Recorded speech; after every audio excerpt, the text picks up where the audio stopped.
Dear students, welcome back to integral academy. ഇന്ന് നമ്മൾ ചെയ്യാൻ പോകുന്നത് അരിത്മെറ്റിക് സീക്വൻസിൽ വരുന്നൊരു പ്രധാനപ്പെട്ട ക്വസ്റ്റ്യൻ ആണ്.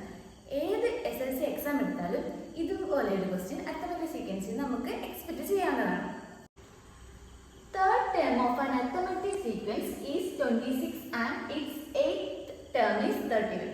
ഒരു arithmetic സീക്വൻസിലെ മൂന്നാമത്തെ ടേം എന്ന് പറയുന്നത് 26 26ഉം എട്ടാമത്തെ ടേം എന്ന് പറയുന്നത് 61 61മാണ്.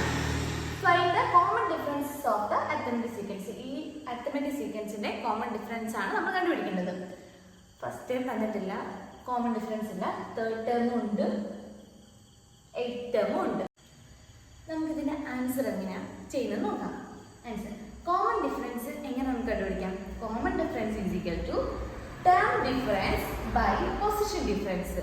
അതായത് ഇവിടെ നമുക്ക് രണ്ട് ടേം വന്നിട്ടുണ്ട്, അതേപോലെ തന്നെ രണ്ട് പൊസിഷനും തന്നിട്ടുണ്ട്. Okay, term difference 61 minus 26 by position 8 ഉണ്ട് 3 ഉണ്ട്. 8 മൈനസ് 3 ഇത് മൈനസ് ചെയ്യുമ്പോൾ 35 വരും, ഇത് മൈനസ് ചെയ്യുമ്പോൾ 5 വരും. സോ 35 by 5 എത്രയാണ് ആൻസർ? 7. 7 എന്ന് പറയുന്നത് എന്താണ്? ഈ അരിത്മെറ്റിക് സീക്വൻസിലെ കോമൺ ഡിഫറൻസ് ആണ്. ഇവിടെ നമ്മൾ ഫസ്റ്റ് ടൈം കണ്ടുപിടിച്ചില്ല, അല്ല ഫസ്റ്റ് ടൈം സെക്കൻഡ് ടൈം അങ്ങനെ ഒന്നും എഴുതിയല്ല നമ്മൾ കണ്ടുപിടിച്ചത്. ജസ്റ്റ് ഈ ഒരു ഒറ്റ ഇക്വേഷൻ വെച്ചിട്ട് കോമൺ ഡിഫറൻസ് നമ്മൾ കണ്ടുപിടിച്ചു. ഇത് മിക്ക SSLC എക്സാമിനും 1 മാർക്കിന് അല്ലെങ്കിൽ 2 മാർക്കിന് ചോദിക്കാവുന്നതാണ്.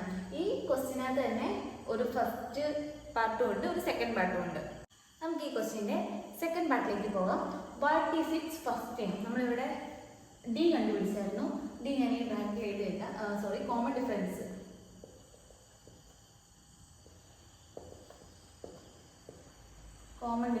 ഡി എന്ന് പറയുന്നത് 7 ആണ്. അപ്പോൾ നമുക്കിനി ഇതിൻ്റെ ഫസ്റ്റ് ടൈം നമുക്ക് കണ്ടുപിടിക്കാം. ഫസ്റ്റ് ടൈം കണ്ടുപിടിക്കാൻ നമുക്കൊരു ഇക്വേഷൻ ഉണ്ട്. xn is equal to dn plus f minus df. ഇതാണ് ഫസ്റ്റ് ടൈം കണ്ടുപിടിക്കാൻ. നമുക്ക് ഈ ഒരു ഇക്വേഷനകത്തോട്ട് നമുക്ക് വാല്യൂസ് സബ്സ്റ്റിറ്റ്യൂട്ട് ചെയ്ത് കൊടുത്താൽ ഫസ്റ്റ് ടൈം കണ്ടുപിടിക്കാം. നമുക്കിവിടെ തേർഡ് ടൈം അറിയാം. തേർഡ് ടൈം എന്ന് പറയുന്നത് x, അതായത് n ഈക്വൽ 3 ആയിട്ട് വരും. x3 എന്ന് പറയുന്നത് എത്രയാണ്? 26 ആണ്. ഓക്കെ, സോ 26 ഈക്വൽ d എന്ന് പറയുന്നത് 7 ആണ്. 7 ഇൻറ്റു n എന്ന് പറയുന്നത് 3 ആണ്. പ്ലസ് f നമുക്കറിയില്ല, ഫസ്റ്റ് ടൈമാണ് നമ്മൾ കണ്ടുപിടിക്കുന്നത്. മൈനസ് d എന്ന് പറയുന്നത് 7 ആണ്. So 26 equal 7 into 3 21 plus f minus 7. 26 equal ഈ മൈനസ് 7 ഇപ്പോഴത്തെ പ്ലസ് 7. ബാക്കി ടേം അതേപോലെ തന്നെ 21 പ്ലസ് 7 ഇത് തമ്മിൽ ആഡ് ചെയ്യുമ്പോൾ 33 വരും. Plus 21 plus 33 equal 21 plus F. So F equal 33 minus 21 12. So first term എന്ന് പറയുന്നത് 12 ആണ്. നമുക്ക് ഈ ക്വസ്റ്റിൻ്റെ സി പാർട്ടിലേക്ക് പോകാം. Write the algebraic form of the sequence. ഈ അരിത്മെറ്റിക് സീക്വൻസിൻ്റെ ഓൾജിബ്രിക് എക്സ്പ്രഷൻ എഴുതാനാണ് നമ്മളിത് പറഞ്ഞിരിക്കുന്നത്. അപ്പോൾ നമ്മളിവിടെ ആദ്യ 2 പാർട്ടുകളിലായിട്ട് നമ്മൾ കണ്ടുപിടിച്ച കുറച്ച് കാര്യങ്ങളുണ്ട്.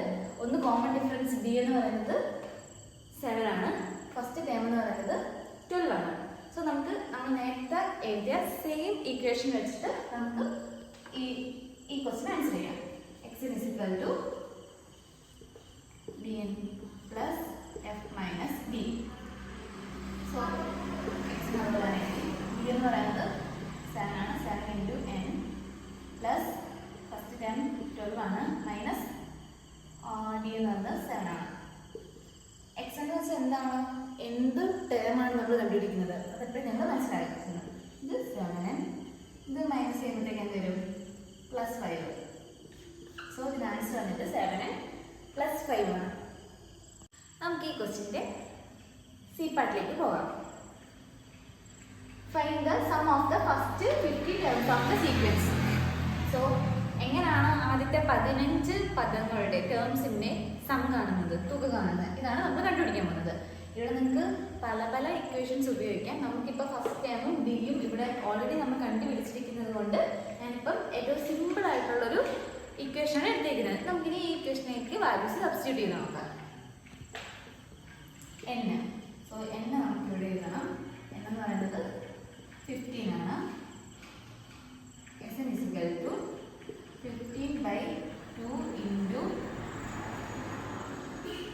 2f. f എന്ന് പറയുന്നത് ഫസ്റ്റിന് 2 into 12 പ്ലസ് n എന്ന് പറയുന്നത് 50 minus 1 into d എന്ന് പറയുന്നത് 7 ആണ്. സോ ചെയ്യാൻ പറ്റുന്ന ചെറിയ ചെറിയ ടേംസുകളൊക്കെ ചെയ്യാം.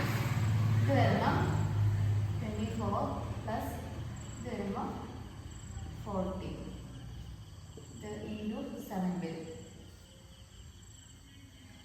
50/2 ഇൻറ്റു ഇത് ചെയ്ത് വരുമ്പോൾ 40 ഇൻറ്റു 7 98 വരും. 24 പ്ലസ് 98 വരും.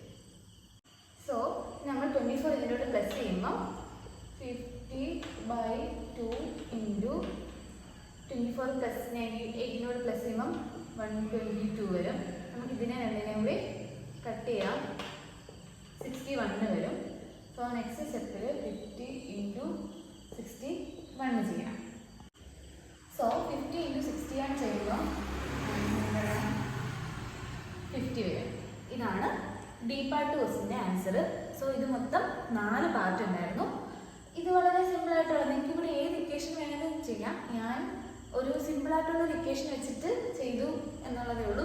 ഇല്ല വേറൊരു മെത്തേഡ് ഉണ്ട്. ഇപ്പം 15 ടേംസിൻ്റെ സം കണ്ടുപിടിക്കാനാണ് നമ്മളോട് പറഞ്ഞിരിക്കുന്നത്. നിങ്ങൾക്ക് 15ാമത്തെ ടേം കണ്ടുപിടിച്ചിട്ട് വേറൊരു ഇക്വേഷൻ അപ്ലൈ ചെയ്താലും നിങ്ങൾക്ക് ഈ സെയിം ആൻസർ തന്നെയായിരിക്കും കിട്ടുക. ഞാനൊരു സിമ്പിൾ എക്സാമ്പിൾ നമുക്ക് എഫും ഡിയും എല്ലാം നമ്മൾ കണ്ടുപിടിച്ച് വെച്ചിരിക്കുന്നതുകൊണ്ട് ഈ ഒരു ഇക്വേഷൻ ഇട്ട് സോൾവ് ചെയ്തതേ ഉള്ളൂ. മൊത്തം 5 മാർക്കിൻ്റെ ക്വസ്റ്റ്യൻ ആണ്. ആദ്യത്തെ 2 പാർട്ടിന് ഓരോ മാർക്ക് വീതം വെച്ചു. സി പാർട്ടിന് 2 മാർക്കും ഡി പാർട്ടിന് 1 മാർക്കും. ടോട്ടലി 5 മാർക്കിൻ്റെ ക്വസ്റ്റ്യൻ ആണ്. വളരെ ഈസി ആയിട്ട് നമുക്ക് ചെയ്യാൻ പറ്റുന്നതാണ്. എല്ലാ വർഷത്തെ ക്വസ്റ്റ്യൻ പേപ്പറിലും ആവർത്തിച്ച് വരുന്നൊരു ക്വസ്റ്റ്യൻ പാറ്റേൺ ആണ് ഇത്. അപ്പം ഈ വീഡിയോ ഇഷ്ടമായെങ്കിൽ നിങ്ങൾ ചാനൽ സബ്സ്ക്രൈബ് ചെയ്യുക. എന്തെങ്കിലും ഡൗട്ട് ഉണ്ടെങ്കിൽ കമൻറ്റ് ചെയ്യുക.